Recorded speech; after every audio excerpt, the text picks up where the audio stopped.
আমি জিজ্ঞেস করার পর আমাকে বলছে না 4,000 না, তোমার 6,000 টাকা দিতে হবে। আমার ভাই বলছে আমাদের 4,000 কেটে গেছে, 6,000 চাইছে, আরও 6,000 টাকা এক্সট্রা চাইছে।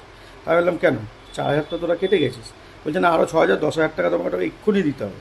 তো এই এক কথা দু কথাতেই মানে আমার সময় পাইনি আর বলার। আপনারা ভিডিওতে দেখবেন যে যে ভিডিওটা করা হয়েছে, দেখবেন আমি সময় পাইনি বলার। তার মধ্যেই একদম মানে আমার ওপরে যে মফ আমার ওপরে টোটাল আক্রমণ করেছে। ও প্রথম দিন থেকে ও আগে সিপিএম এর একজন সন্ত্রাসবাদী ছিল। সে কালামের সঙ্গে পার্টি করত। সে কালামের লোকও।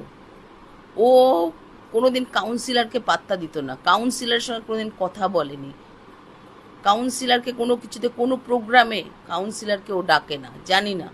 মানে যেমনি যে সে কালাম করতো সেই জিনিসই ও করতো। ও হচ্ছে সে কালামের লোক। আচ্ছা, বুঝলাম না জলি সরকারের কথার কি অর্থ রইলো। মানে যদি সিপিএম এর লোক হয় তাকে পিটিয়ে মাথা ফাটিয়ে দেওয়া যায়, এবং সেটা করলে পরে তৃণমূল কংগ্রেসের পক্ষে কোনো অপরাধ নয়। মানে এই সমস্ত গুন্ডা বাহিনীর লোকেরা তারা যদি ক্ষমতায় থাকেন, তার এই ধরনের যুক্তি আসে। আমি যদি প্রশাসনে থাকতাম ওই পুজোটা বন্ধ করে দিতাম। যে তুমি চাঁদা তোলার নাম করে একজন মানুষের উপর জুলুম করবে, প্রশাসনেরও একটা দায়িত্ব আছে।